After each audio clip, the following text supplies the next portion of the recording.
Once upon a time, there were 3 bears who lived together in a house of their own in a wood.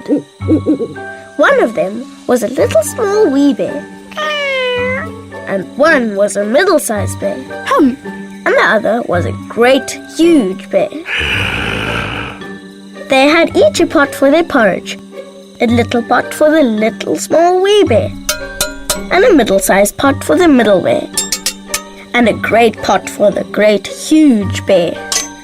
And they each had a chair to sit in, a little chair for the little small wee bear, and a middle-sized chair for the middle bear, and a great chair for the great, huge bear.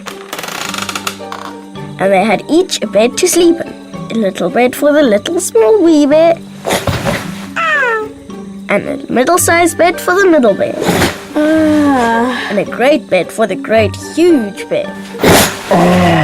One day, after they had made their porridge for their breakfast and poured it into their porridge pots, they walked out into the wood while the porridge was cooling, that they would not burn their mouths by beginning too soon to eat it. And while they were walking, a little old woman came to the house.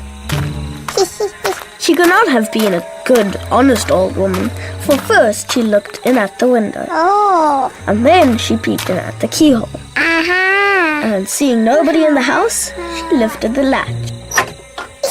The door was not fastened, because the bears were good bears, who did nobody any harm, and never suspected that anybody would harm them. So the little old woman opened the door and went in. And well pleased she was when she saw the porridge on the table. If she had been a good little old woman, she would have waited till the bears came home, and then perhaps they would have asked her to breakfast. For they were good bears, a little rough or so, as the manner of bears is, but for all that very good-natured and hospitable. But she was an impudent, bad old woman, and set about helping herself.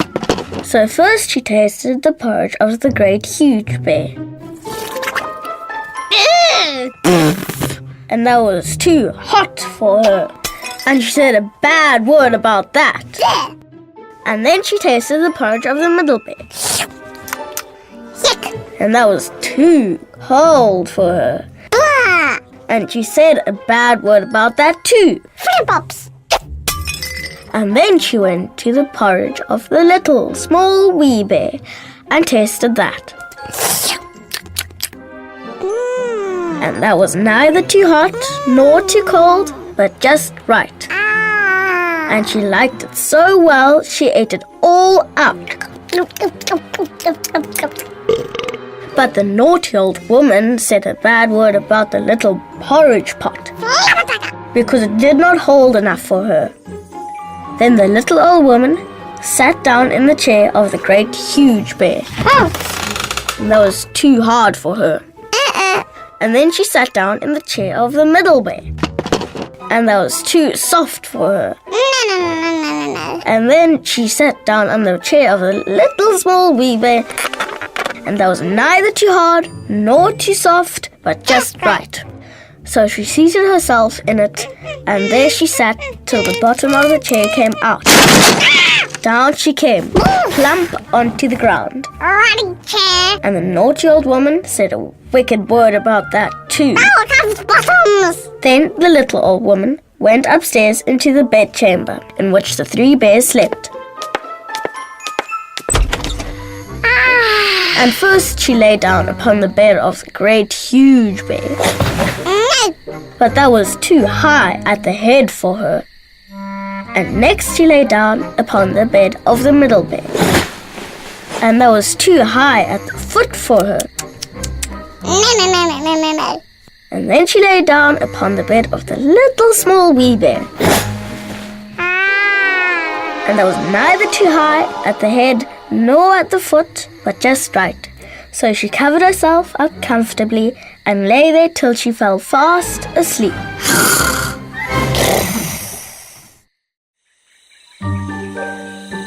By this time, the 3 bears thought their porridge would be cool enough, so they came back home to breakfast. Now the little old woman had left the spoon of the great huge bear standing in his porridge.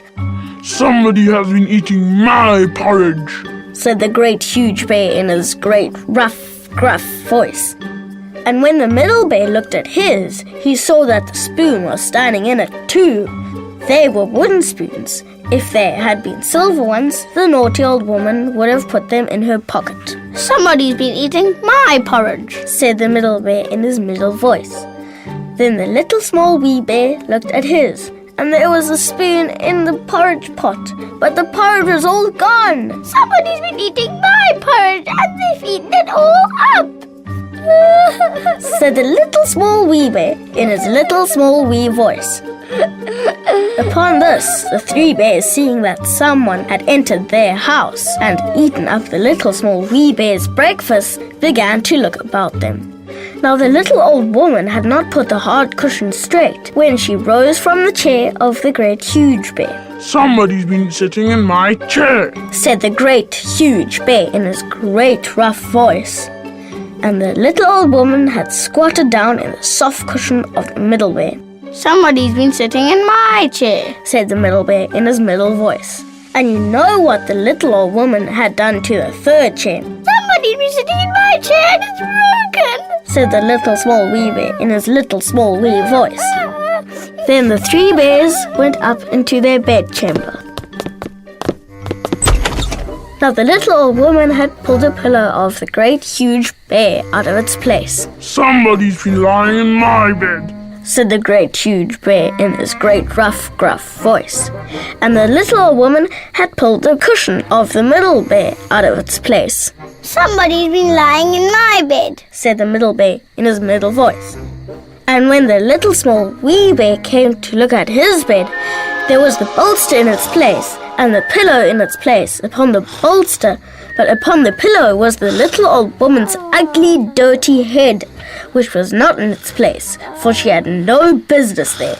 Somebody's been lying in my bed, and here she is, said the little small wee bear in his little small wee voice. The little old woman had heard in her sleep the great rough, gruff voice of the great huge bear. Somebody's been lying in my bed. But she was so fast asleep that it was no more to her than the roaring of wind or the rumbling of thunder. And she had heard the middle voice of the middle bear. Somebody's been lying in my bed. But it was only as if she heard someone speaking in a dream. But when she heard the little small wee voice of the little small wee bear, it was so sharp and so shrill that it awakened her at once.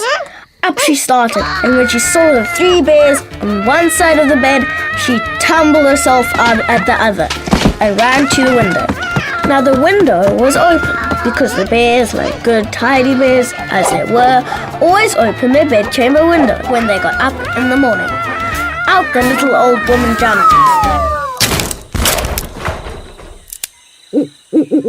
And whether she broke her neck in the fall, or ran into the wood and was lost there, or found her way out of the wood and was caught by the policeman and sent to jail, I cannot tell.